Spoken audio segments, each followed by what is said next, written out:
Come As You Are by Emily Nagoski, book summary. Come As You Are by Emily Nagoski radically redefines how we understand female sexuality, not as a fixed trait or performance to perfect, but as a dynamic, responsive, and deeply personal experience shaped by context, stress, self-perception, and individual biology. Through the lens of cutting-edge science and compassionate storytelling, Nagoski unpacks the myths that have long made women feel broken or inadequate in their sex lives. The book's central message is clear: you're not broken.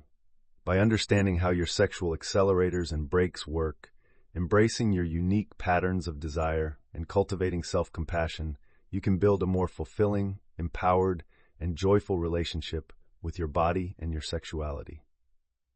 This is a summary of Come As You Are by Emily Nagoski from perfectsummary.com, where we give you the gist so you can decide if you want the rest. This detailed breakdown unpacks the science of female sexuality, how context and stress affect desire, and why embracing your body and mind as they are is the gateway to greater pleasure. You can find more at perfectsummary.com, listen to the Perfect Summary podcast everywhere podcasts are available, or watch our breakdowns on YouTube at Official Perfect Summary. At the heart of the book is the dual control model, a concept that likens sexual response to a car with both an accelerator and a brake.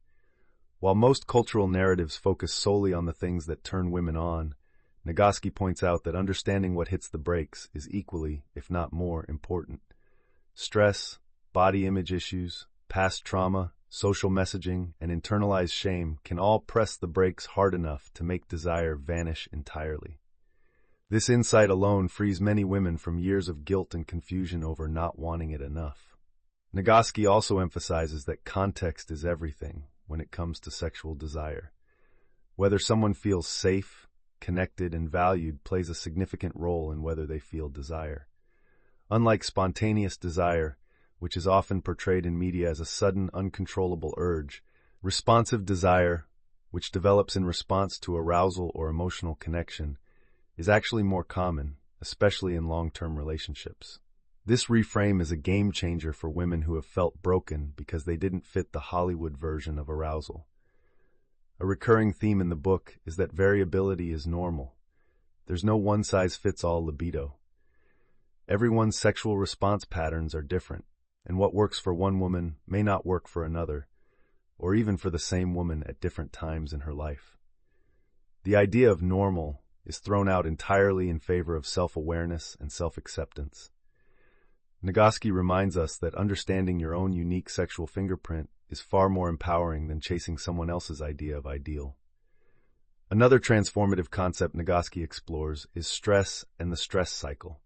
She explains that stress isn't just a mental experience, it's physical, and it needs to be completed through physical activity, emotional processing, and connection. When stress is left unresolved in the body, it becomes a powerful brake on sexual desire.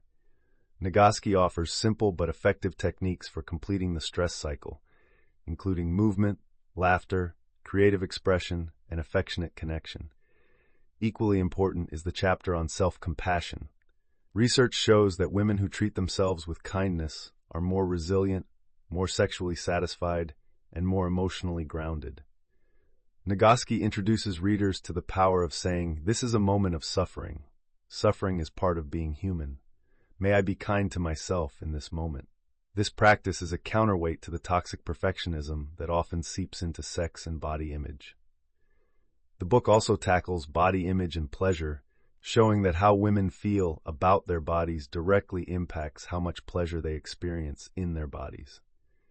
Nagoski argues that improving sexual satisfaction doesn't require changing your body, it requires changing your relationship to your body. Focusing on how your body feels rather than how it looks can open the door to more sensual, present, and connected experiences. Come As You Are doesn't shy away from addressing the societal and cultural forces that shape our beliefs about sex. From purity culture to porn, many women have internalized scripts that distort what sex is supposed to be. Nagoski encourages readers to question these messages and build their own script, one that reflects their values, experiences, and desires. What sets this book apart is how it blends scientific rigor with deep empathy. Nagoski doesn't just share facts, she shares stories. From women who felt broken and ashamed to those who rediscovered joy in their sexuality, the anecdotes reinforce that healing and empowerment are possible for everyone. Her voice is warm, funny, and profoundly validating, offering both comfort and clarity. Ultimately, Come As You Are is a celebration of sexual individuality. It's not a how-to manual or a list of tricks. It's an invitation to get curious about yourself, to notice what brings you joy, and to release the shame that's been handed down by culture. Nagoski's message is as liberating as it is compassionate. You are not broken. You are already whole. And when you begin to understand and accept yourself, everything changes.